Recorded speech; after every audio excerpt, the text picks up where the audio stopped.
Hello, Chiquis! And welcome to Chatty Amigas, a podcast where two friends approach everyday problems and find practical solutions. We are your hosts. I'm Ave. And I'm Ella. How many of you have a little voice in your head when you do your daily things, right? I do. You do. I do too. Yes. Okay, good. Well, did you know that some people don't have one?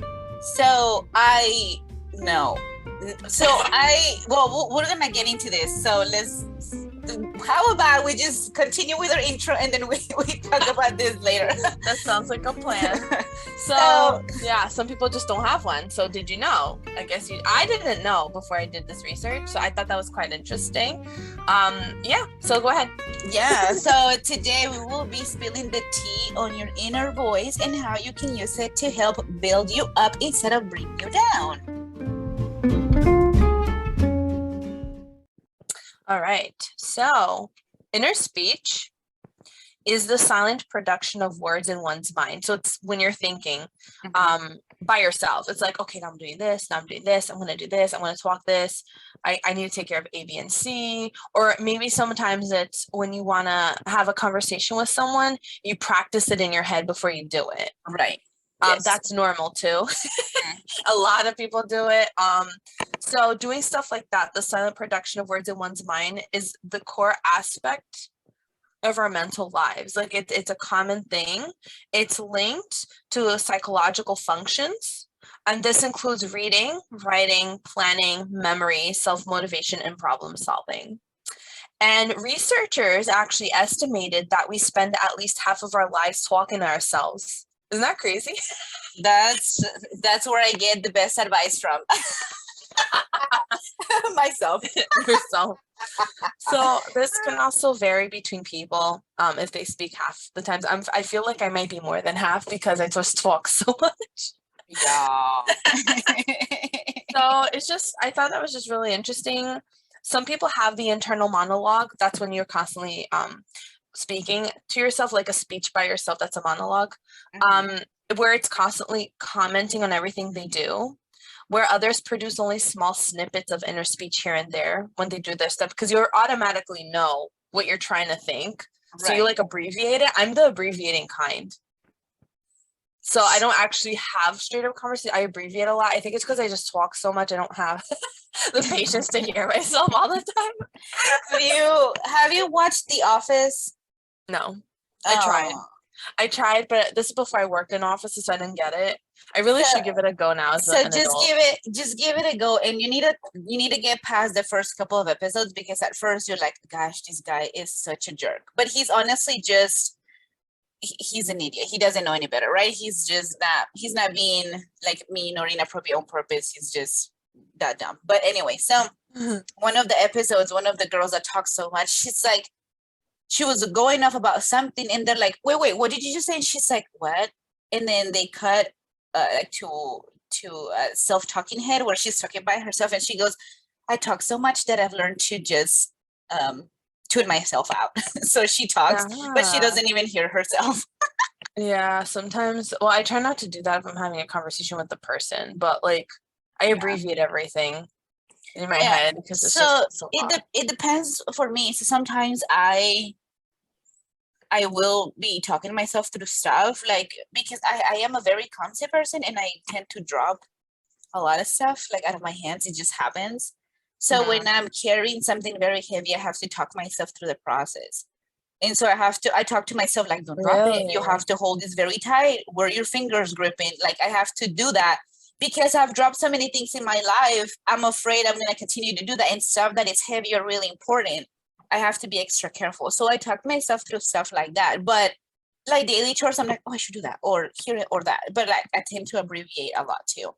That's interesting. If it's something like really heavy or something convenient that I'm carrying, I just do, this is so annoying. I hate this. You're almost there. I hate this. That's how my brain goes. But it's interesting. Yeah. Interesting that you're like, hold on to it. Don't drop it. And I'm like, I hate you. That's Oh, that's funny. funny. Well, the manifestation of people's inner speech can vary. So the way they think can be different.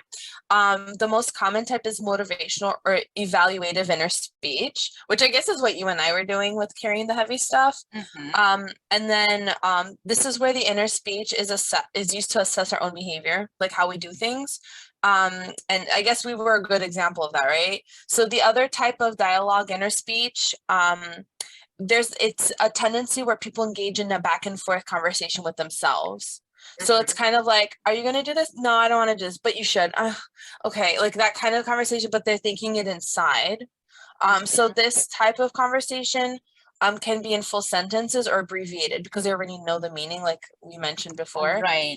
and can even involve saying something that you think someone else would say. So I've done like practice speeches with people. As I get older, I don't do it as much, but I used to do it a lot more when I was younger. If I was going to interact with new friends or people, and I was like not so self-confident, so I would like have Right. practice conversations in my head. I do practice conversations now if there's a conflict situation because I want to try to go about it in the most peaceful way possible. With that said, I'm not really good at practicing conversations, so I have to kind of be in the moment. But I'll like blueprint it or like cliff note ideas in Right. my head and then take it from there. But yeah, So I, everyone's different.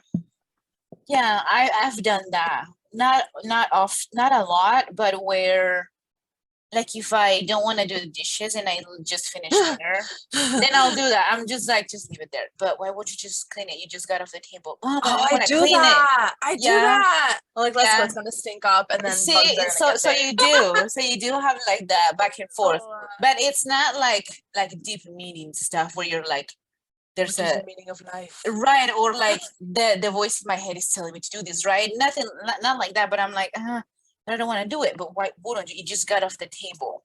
But Mhm, because it's kind of late, but you're already standing up. Just do the dishes. It's there's mhm, just like three of them. Just do them. Well, mhm. but no, you're gonna get up in the morning to a dirty kitchen and you're not gonna be happy about it. Oh, you're right. Okay, I'll do it.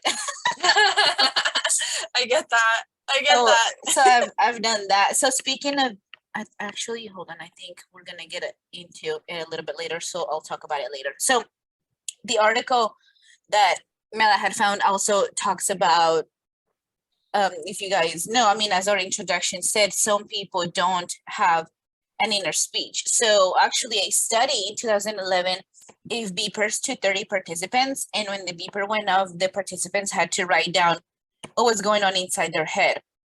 So of course, after several weeks of doing this, they discovered that some participants experience inner speech almost all the time, and some experience it occasionally, and some people never, like at all. They never experience an inner speech at all. Mhm, And they've done other studies where they ask the participants to complete a questionnaire on their experience of inner speech, and most of them claim that they have some form of inner speech, and a minority just doesn't. So there's two prompt questions, or I'm sorry, the result prompt two questions. First, what's going on inside the heads of people who don't have inner speech? Their individual differences, and of course, some people think with images or concepts or emotions. And the other one was when asked, "What are you thinking?" These people translate their nonverbal thoughts into words which they can use to communicate with. mhm, So it's very interesting because then people do think in images, and then that's just kind of how they process. It's just the way their brain processes stuff. It's kind mhm, of, mhm, I see this as, when kids are learning, and you're like, oh, but I'm a visual learner, or I'm a mhm, reader, right? It's just the way your brain processes things. And I kind of knew this about the inner voice, not quite, but just a little, because it's the same when learning a language. Some people, when they start to learn a language and you try to talk to them, they actually picture like the words in their head, but they're not as a voice or letters just running through their mind. mhm, So, and I knew that because I had asked a friend, and his husband, her husband, was trying to learn to speak Spanish, and I don't know how we got to that conversation, and I had done some reading, and I wish I could remember exactly what it was, and I was like, whenever you're trying to learn, like, what goes through your mind? And he's like, pictures, and I was like, oh my god, like Mine you're, doesn't. and I'm I like, you're don't. exactly what this article had talked about. He just learns differently, so he has to see it written down so it's easier for him to process instead of you speaking the Well, what do words you and him mean being pictures? Like pictures of the item or pictures of the words? like the word like spelled out. Oh yeah, I do that with everything. I picture words spelled out in every language I speak or if I'm learning or So you in do day-to-day speech. Yeah. so you have your inner voice, but you also do images, like you think in images. That's too. images thinking? Yeah, because you're Huh. seeing the words, so you're not I hearing guess them, so. you're seeing But I them. hear them too. I don't just see them. I So do you do both. at the same time. So you're multitasking in your brain. Which is really funny because I can't multitask for the life of me. But I think maybe that's because I'm doing too much of my It does, and you know what, Mel? That makes absolute sense. It does. You can multitask physically because your brain is It's just multitasking. going. What Isn't a problem. It's not a problem. I think it's pretty cool. Isn't that? That's really cool. I think that's pretty Yes, I awesome. don't know. It just makes sense. It's like, oh, well, that explains it. So the second thing was if the inner speech is important. I mean, if inner speech is important for a wide range of psychological functions, how is that? How is it that people are able to survive without it? So of course, this is an open question, but it's just clear that people that don't have an inner speech are capable of thriving in their personal and professional lives. It clearly doesn't affect them. They're still like functioning. It's just a way of our brain processing information. It doesn't make you any smarter or less smart if you don't have an inner voice. You just process things differently with emotions or with pictures. And you know what? You're still out here living your best life. Yeah. So you do you. So that brings up the question, what's going on in the minds of those without the inner speech or those that don't, like why? So basically they did a study about it or multiple studies actually. And we're gonna link all this in the description down below if you're interested in looking into it. So basically producing inner speech requires a network of brain activity and it goes from the front lobe to auditory cortex in your brain. This is all in your brain, which is located near your ears. And these networks are the same as those used when we speak aloud. So when we talk aloud, we also use the motor cortex. Also requires the motor cortex because we have to move our tongue and our lips and everything. So it's like the same idea. And so one theory feels that people who do not produce inner speech are unable to activate those networks without also activating their motor cortex. So they can't think if they don't move their lips or their tongue and talk. Another theory is poor introspection, which refers to a person's ability to examine their own mental processes. So according to this theory, everyone produces inner speech, but some people are conscious of it, whereas others are not. So these are theories. They're still not 1,000,000% sure why. Maybe it's also possible that the absence of inner speech is the brain's default setting, and there might be something unusual about people who do have it. Like we don't know. Right. That's what they're saying. Yeah. So regardless, there might be a silver lining to not being able to produce their inner speech. But I don't know. Like every person is just different. Inner speech might help us solve problems, but it can also put us down, which is the bad parts of it, which can lead to development of anxiety, depression, eating disorders, and other forms of mental illnesses. So that's kind of where it gets like tricky. And so as we understand the function dysfunction of inner speech, as well as why some people have and others don't, it's important in the psychological research. And that's where they're still trying to figure this out. This is still really new. So it's like, how do you go about it in a way where it's positive, right? But before we do that, I think before we jump into how to make this positive, I think we should jump into tea time. What do you think? Yeah. Yeah. Let's do tea time. Tea time. So tea time is when we answer one question that has been submitted to us by one of our listeners. Yeah, so today's question was sent to us by Jay Vazio. Thank you so much, Jay Vazio. We really appreciate your question. This was a really interesting one. Thank you. And his question is, if you are deaf and have never heard a sound, in what language do you think in? Ooh. So I looked into it. You looked into it. Yeah. So go ahead. What were you going to say? No. I was going to say that my first thought when I saw this question was whatever language and country you live in. like if you live in Spain, your thoughts are gonna be like Spanish. But then I thought, but we're They talking can't about hear. sounds. Yeah. Yeah. Then I thought, but we're talking about sounds and they can't hear. Do they see the letters like the but anyway, so the research was really interesting. Go ahead. Tell us. Yeah. Spill the tea. Spill I'm it. currently spilling the tea. So the deaf they're also known as the hearing impaired. I think that's just a nicer way of saying. Yes. They also do think, a lot of them, of the inner voice, in their inner voice. Some think of them in their sign language. So the article I found is ASL, American Sign Language, but I don't know if people know this. There's multiple forms of sign language. It's not just American. There's multiple. I don't remember all of them because I think there's like I don't know. They have multiple, and then like they don't all, just because, like, for example, you're in, like, I don't know, Spain, they don't necessarily have Spanish ASL. Like, it could be like Korean ASL. So like the people in Korea and Spain and like Australia can communicate, whereas the people in China like can't. So it just depends. So I just looked it up, and the UN.org says that there is 300 different sign languages. Yeah, see. More than 80% of them live in developing countries. Collectively, they use more than 300 different sign languages. Yeah. So, and they don't, just because one does, it's just really interesting if you want to ever look into it. I think it's really cool. Okay. So some people do think in their inner voice that are hearing impaired, and they think in their sign language, while others think in the vocal language they learned. So not everyone that's hearing impaired was born hearing impaired. Some of them were born being able to talk and hear and everything.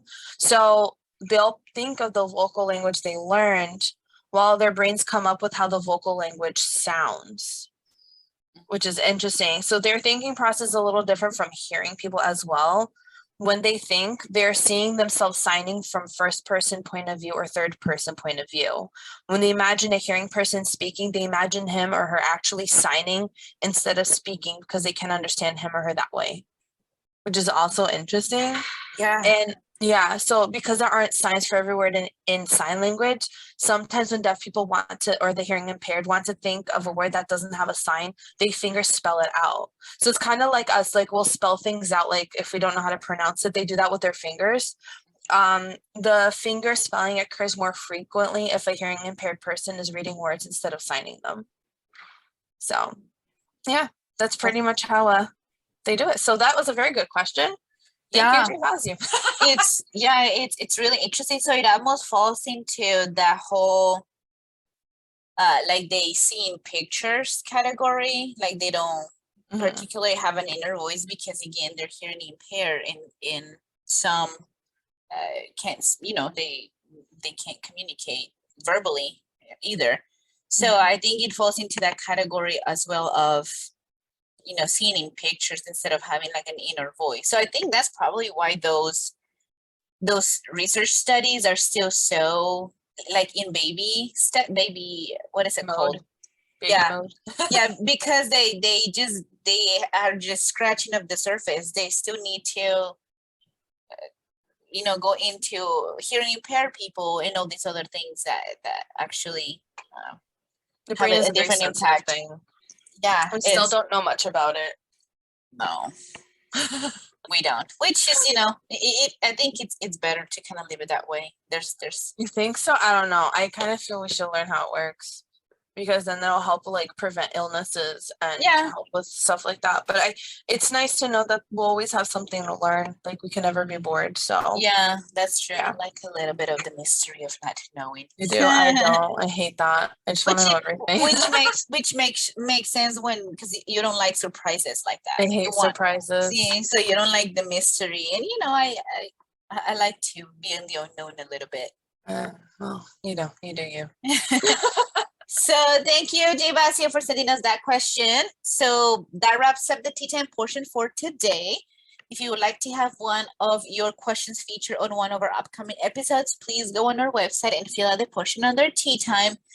DM us or send us a message under Tea Time on Spotify if you're listening on Spotify. Okay, so Sorry. Sorry. Okay, so 3 ways to promote a positive inner voice. We're going to discuss how we could, those that do have one, how we can develop it in a sense where it's more positive than negative, because a lot of us do struggle with that. Why? Because most of us are quick to recognize our flaws, right? Mhm. Where there's no better critique than ourselves. We all see things that are wrong with us or lacking or not good enough. This negativity has a major impact on our mental health if it's a constant thing we're putting ourselves down, and that's not good. Mhm. When something goes well, like, you need to ask, do you congratulate yourself mentally, or are you quick to point out details that could have been better? That's just something I think very serious, because many of us hear that little voice in our head, but this internal dialogue is often the opposite of positive and uplifting. I'm fortunate I don't have this problem. I think I'm quite positive with myself. I think that growing up, everyone around me has always been so positive. So I don't automatically think negatively of myself. When I was a teenager, I would just be like, oh my God, that was awkward. But as I got Mhm. older, like, I'm a big believer in confidence. You have to fake it till you make it. And Yes. it does eventually happen. So Mhm. because if you're gonna, it must be so exhausting constantly putting yourself down, and like it does develop a lot. You have to put a lot of energy into it, and then like Yes. you're gonna stop yourself from trying to do better. Like, there's nothing wrong with doing better. Like, obviously, like, we want to be humble and not have a big head, because once you have humility, like, you could grow more as a person, and keep having education and learning and making yourself a better person. But um just, try to think of positive, like, what, good job, you did this today, or wow, that was hard and you did it, like, that's wonderful. Just little Mhm. things. I think that building yourself up positively, eventually when it comes to bigger things, it'll be easier, but I'm sure it takes time and practice. It's all about a mental state of being. And you have to make that decision, like, do you want to keep being negative, or do you want to be positive? Oh, you know what you can do, you can imagine if your negative self starts saying mean things, slap your hand, like, in your head, like, quiet, no one asked you. So it's very interesting that that you say that, because I was watching this. I think he's a psychologist and like a counselor in like a middle school, and a lot of the kids are, sadly lately are tending to be more negative than positive. Yeah. And one thing that this guy suggested was to give that negative voice a name. So, for Ooh. example, Mafe is talking with the counselor, and suddenly, she goes, but I don't feel like I'm good enough to do that, or I feel like I'm such a failure because I didn't do this or that. And he'll be like, Linda, why are you being mean to my friend Mafe? Stop it, Linda. Oh, So shut giving up, it, bad Bobby. there you go, exactly. So giving it a name helps disassociate from your own person. So now you don't see the negative thoughts as I'm a negative person, but as a thought, instead of being part of who you are as a person. So that Yeah. disassociates from your own personality, and you're able to recognize when the negative thought, it's just a negative thought, but it's not who I am. And now you can just kind of, get rid of that thought, Yeah, get because rid now of it has, you gave it a personality, you gave it a name, so it's now part of who you are as a person. I So like I that. thought that was brilliant. I was like, That is really brilliant. that You is could give them brilliant. names, like Debbie Downer's a thing, right? Debbie Yeah. Downer, shh. Or if you're a guy, Bad Bobby, I totally just invented that. If you want to use it, feel free. Copy paste. Well, the scientists divide negative thinking into 3 forms: worry, stress reactive, and then emotion focused. All 3 types have been strongly linked to depression and anxiety. So now we're going to discuss how we can promote the positive self-talk to improve performance. Yeah, because learning on how to overcome the constant negative chatter in our minds, it is important to ensure our brain health, like Mila was just talking about, right? It takes a lot more energy to be negative than being positive. So if we want to encourage like a brain friendly workplaces, we need to encourage like the employees, for example, to emphasize the importance of taking care of themselves or ourselves, physically and mentally.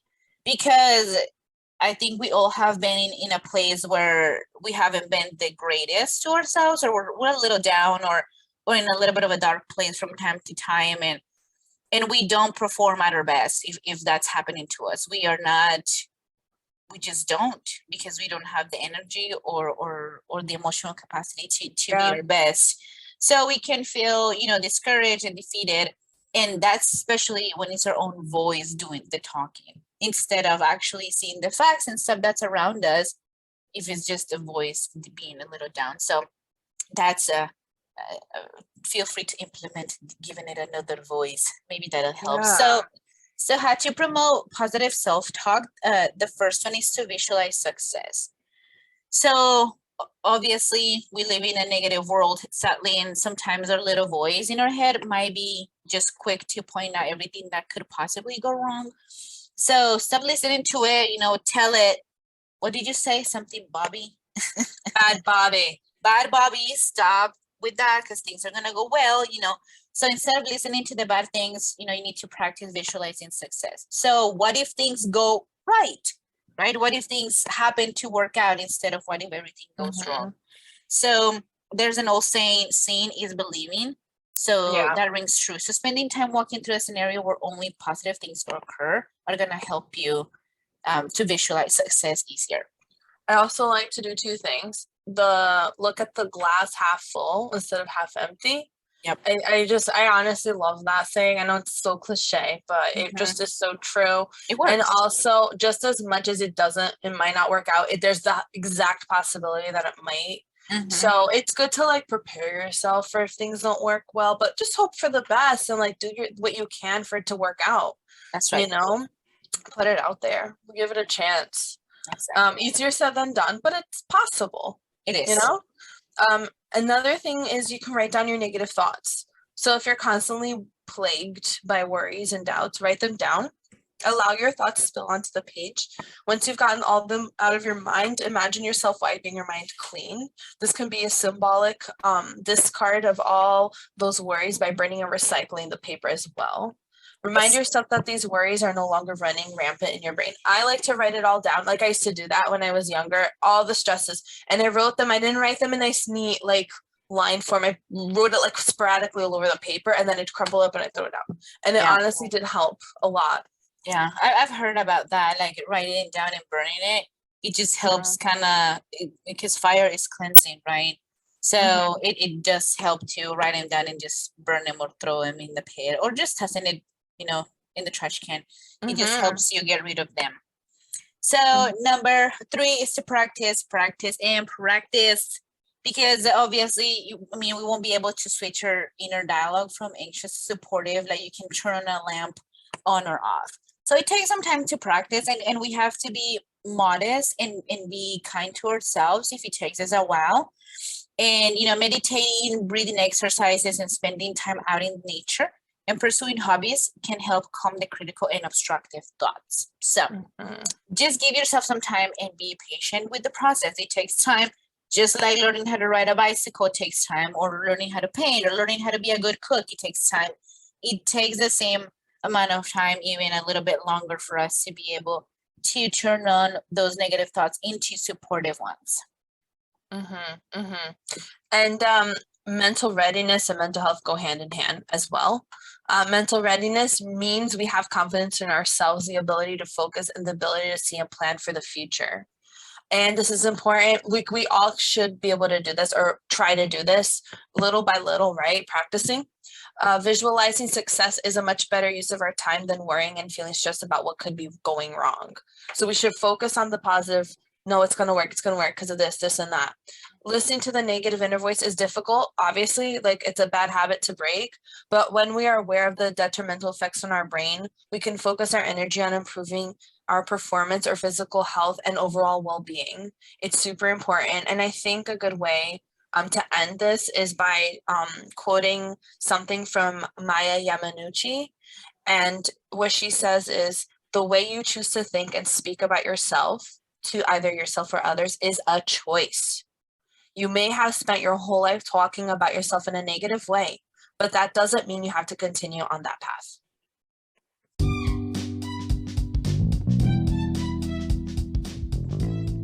That is it for our podcast today. Thank you so much for listening. We sincerely hope you liked it. We would love to know what you thought about our episode, so feel free to please leave a comment. Feel free to let us know what topics you would like for us to discuss in the future. Please subscribe, give us a like, a follow, or a 5-star rating on Apple Podcasts or Spotify or Google Podcasts, Radio Public, wherever you're listening. If you want to hear more episodes like this one, please follow us on every social media platforms at Chatty Amigas. Thank you so much for listening, Chiquis. We will be back every Tuesday with the tea. Bye.